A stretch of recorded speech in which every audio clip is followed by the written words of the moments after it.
Vous êtes le cofondateur et le CEO de Startup Inside. Vous accompagnez les grandes entreprises pour se transformer en start-up?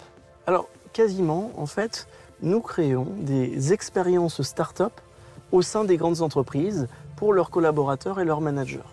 L'objectif ici, c'est de permettre à leurs salariés d'expérimenter l'esprit entrepreneur et d'apprendre à utiliser les méthodes qui font le succès des startups. Concrètement, pour une entreprise, ça lui permet de conserver et d'attirer les meilleurs talents. Aujourd'hui, les millennials, ils veulent une nouvelle expérience et ils veulent travailler comme dans les startups. Et puis, plus que ça permet de structurer une démarche d'innovation et d'aller de l'idée à la start-up interne. Damien, vous avez présidé pendant 3 ans Francis AI, dont la mission est de permettre à l'intelligence artificielle de transformer la société française. Alors comment y parvenir? Francis AI a pour but de faire rayonner au niveau international l'écosystème de l'intelligence artificielle français. C'est-à-dire de réunir les startups de l'intelligence artificielle et de les faire travailler avec les laboratoires de recherche, aussi bien publics que privés, et avec les grands groupes.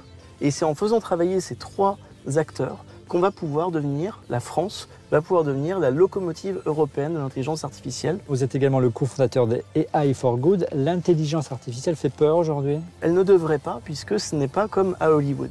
L'intelligence artificielle permet, dans des cas concrets, de répondre à des problématiques. Pourquoi on a créé AI for Good avec Cédric Villani et qu'on a lancé à l'Assemblée nationale l'année dernière? C'est parce qu'en fait, dans des secteurs comme l'éducation, la santé ou l'environnement, l'intelligence artificielle peut apporter des solutions concrètes. Et notre objectif, c'est de faire travailler ensemble les startups et les laboratoires de recherche en intelligence artificielle et de les mettre au service des ONG, comme la Croix-Rouge ou Bibliothèques sans frontières. Les meilleurs exemples d'intelligence artificielle appliquée au terrain se trouvent dans le secteur de la santé.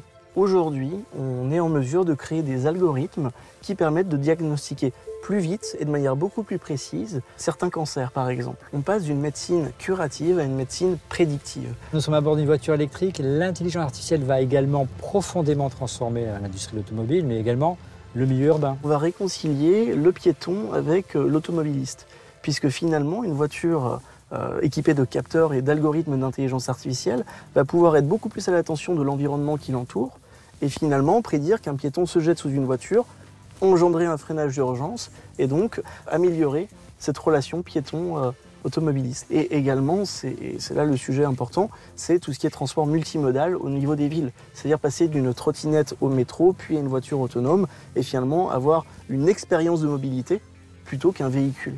Merci beaucoup Damien d'être venu parmi nous. Merci à vous.